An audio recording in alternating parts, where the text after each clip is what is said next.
Bismillah, alhamdulillah, wassalatu wassalam ala rasulillah. Bienvenue à tous mes très chers frères et sœurs pour cet épisode consacré aux rappels importants. Nous avions évoqué précédemment un certain nombre de formules comme La ilaha illallah, Subhanallah, Alhamdulillah. Et nous poursuivons aujourd'hui avec la formule Allahu Akbar. Allah est le plus grand. Allah est plus grand que tout.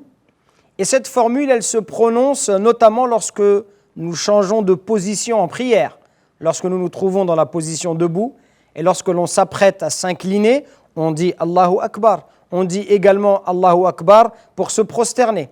C'est également une formule lorsque nous sommes en voyage et que nous gravissons une pente, alors c'est une formule à prononcer. C'est une formule également que nous prononçons généralement lorsque l'on est heureux. Comme cela est légiféré lors de la prière des deux Eid. Il est légiféré de faire ce que l'on appelle le takbir. Le fait de dire Allahu Akbar en arabe, ça se dit le takbir. Et le takbir, il est légiféré de le faire, notamment pour la prière du Eid. Allah Azza wa Jalla nous dit dans le Coran وَلِتُكَبِّرُوا اللَّهَ عَلَى مَا هَدَاكُمْ, et que vous proclamiez la grandeur d'Allah et que vous prononciez la formule Allahu Akbar pour vous avoir guidé. Et notamment les pèlerins disent cela lorsqu'ils sont à Mina en complétant leurs actes d'adoration. Donc c'est un moyen, si vous voulez, de manifester notre joie, notamment lorsque nous avons terminé le Ramadan, la veille de l'Aïd, on prononce cette nuit-là dans les marchés, dans les souks, dans la rue, dans nos maisons, on prononce cette formule pour manifester notre joie parce qu'on remercie Allah finalement de nous avoir permis de l'adorer durant le Ramadan et nous avoir permis d'accomplir le pèlerinage pour ceux qui ont la chance de le faire. Donc, première formule, Allahu Akbar, donc Allah est le plus grand. Également, parmi les formules les plus importantes, il y a Astaghfirullah. Astaghfirullah qui signifie « je demande pardon à Allah ». Et sachez que le prophète sallallahu alayhi wa sallam, bien qu'Allah lui ait pardonné ses péchés passés et futurs, c'est-à-dire qu'avant même de mourir, le prophète sallallahu alayhi wa sallam a reçu cette bonne nouvelle d'Allah, à savoir que ses péchés étaient d'ores et déjà pardonnés. Pourtant, regardez son attitude, elle doit nous interpeller. Pourtant, le prophète sallallahu alayhi wa sallam nous dit « Certes, je demande pardon à Allah et je me repens à lui plus de 70 fois par jour. » Donc plus de 70 fois par jour, le prophète sallallahu alayhi wa sallam demandait pardon à Allah. Pourtant, Allah lui avait déjà pardonné ses péchés.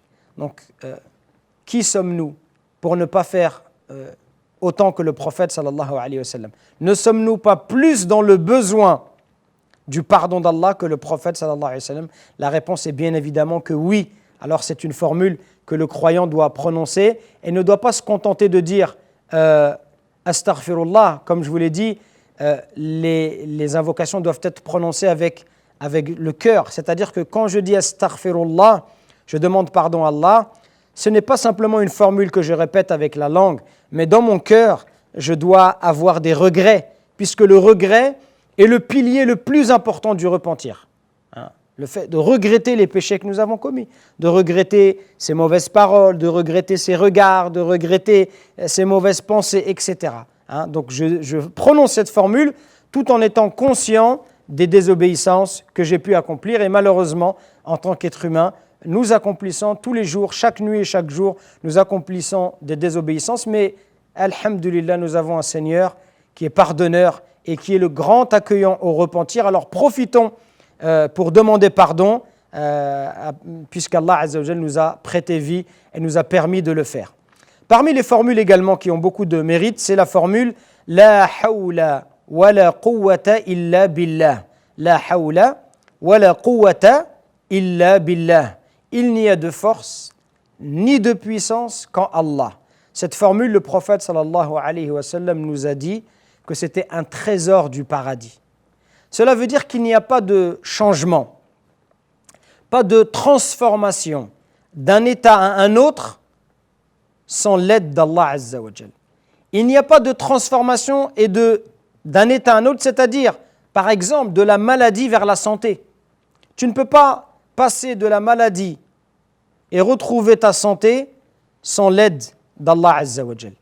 De la faiblesse vers la force, sans l'aide et l'acceptation d'Allah Azza wa Jal.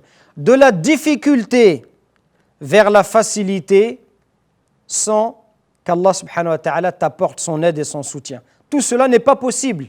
Ce n'est pas possible. Ce n'est pas possible de changer et de transformer nos vies, nos situations, sans l'aide d'Allah Azza wa Jal. C'est ça que ça veut dire. Donc cette parole, finalement, elle constitue une demande de secours.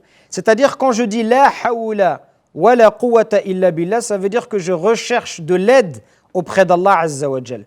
Et malheureusement, un certain nombre de musulmans n'ont pas compris le sens de cette formule. Et ils ont tendance à la prononcer, à la formuler lorsque survient un malheur. Lorsque survient un malheur, un décès par exemple, ou une nouvelle effrayante, et ils disent « La hawla wa la quwwata illa billah ». Alors que dans cette situation, par exemple lors d'un décès, c'est une autre phrase qu'il faut prononcer. Ce n'est pas cette phrase-là, c'est une autre formule. La phrase « La hawla wa la quwwata illa billah », ça veut dire « Oh Allah, aide-moi à accomplir telle chose, aide-moi à faire telle chose, aide-moi à changer, aide-moi à passer de la maladie vers la santé, aide-moi à sortir des épreuves pour aller vers la sérénité et la paix intérieure, etc. etc. » Et c'est pour cela qu'il nous est demandé de prononcer cette formule lorsque nous entendons le muezzin. Le muezzin, celui qui appelle à la prière, il dit « Hayya ala salah, hayya ala al-falah » venez à la prière, venez au succès. Et à ce moment-là, qu'est-ce que l'on fait? On ne répète pas ces propos, mais on dit « La hawla wa la quwwata illa billah », ce qui signifie ce que l'on pourrait traduire dans ce cas précis « Oh Allah, aide-moi à accomplir la prière, aide-moi à me diriger vers la mosquée pour accomplir cette prière en congrégation ». C'est ça que ça veut dire. Donc c'est une demande de secours, une demande d'aide que l'on formule à Allah subhanahu wa ta'ala.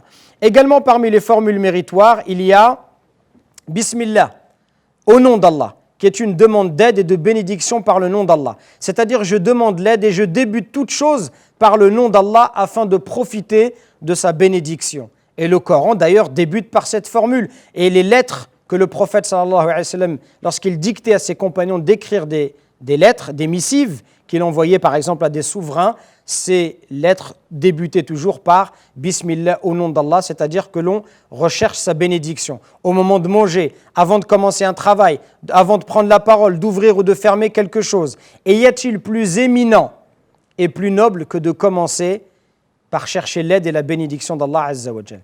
Également parmi les formules qui font partie des formules les plus importantes, il y a la formule « A'udhu billahi minash shaytanir rajim » qui signifie « Je cherche refuge auprès d'Allah contre Satan le maudit ». Je cherche protection auprès d'Allah contre le diable, à qui la miséricorde d'Allah Azza wa Jal a été interdite.